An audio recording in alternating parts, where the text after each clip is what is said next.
Hello everyone. आज की इस क्लास में we will systematically examine the classification of carbohydrates. Carbohydrates को बेसिकली दो मेन तरीके से क्लासिफाई किया जाता है। फर्स्ट उनके केमिकल स्ट्रक्चर यानी डिग्री ऑफ पॉलीमराइजेशन डीपी के बेसिस पर, और दूसरा उनके फिजियोलॉजिकल बिहेवियर यानी डाइजेस्टिबिलिटी के बेसिस पर। Now first we discuss structural classification based on degree of polymerization. Degree of polymerization DP का मतलब होता है कि एक कार्बोहाइड्रेट मॉलिक्यूल में कितने मोनोसैकराइड यूनिट्स आपस में जुड़े हैं। Using this metric carbohydrates are divided into 4 distinct classes. Number 1, monosaccharides. इनका डीपी 1 होता है। Monosaccharides are the fundamental monomeric building blocks of carbohydrate chemistry.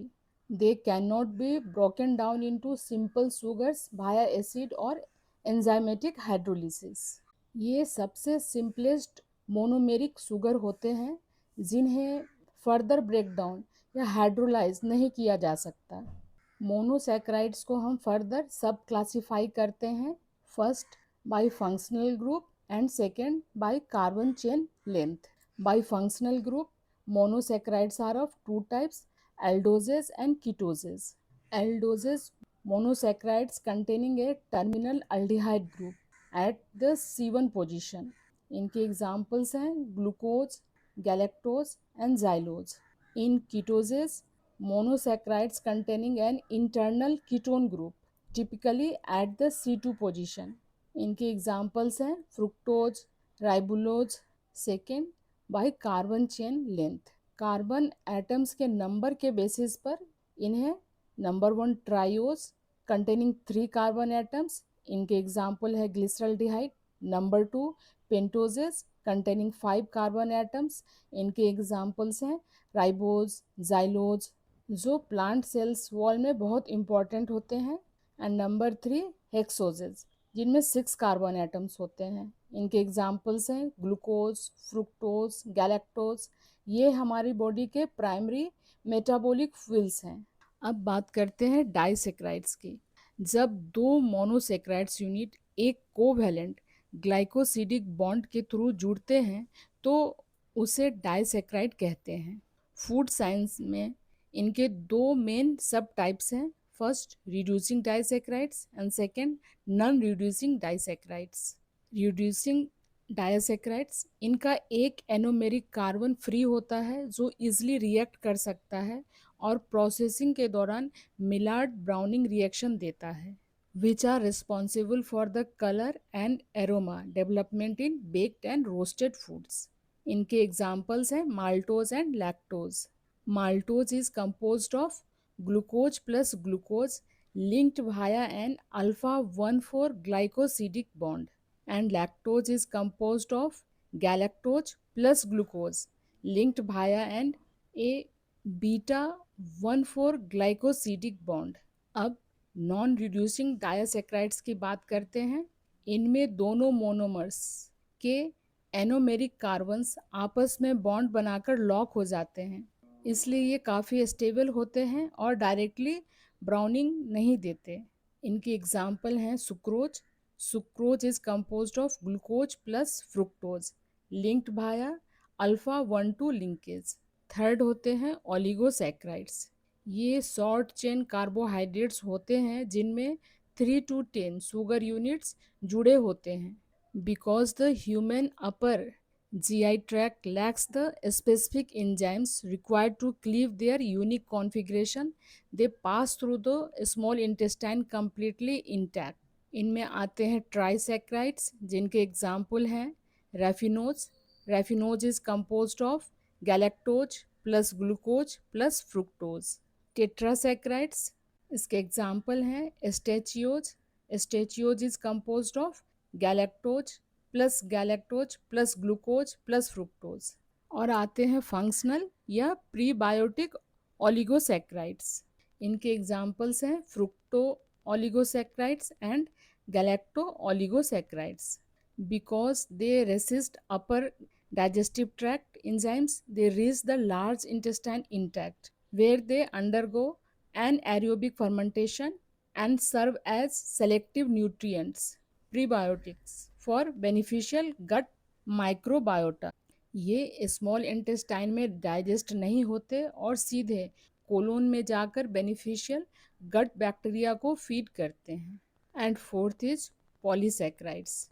ये high molecular weight complex macromolecular polymers होते हैं जिसमें 10 से लेकर हजारों शुगर यूनिट्स हो सकते हैं। They serve either as energy storage formats और स्ट्रक्चरल फ्रेमवर्क्स। ये दो तरह के होते हैं। फर्स्ट होमोपॉलीसैकेराइड्स यानी होमोग्लाइकेंस एंड हेट्रोपॉलीसैकेराइड्स यानी हेट्रोग्लाइकेंस।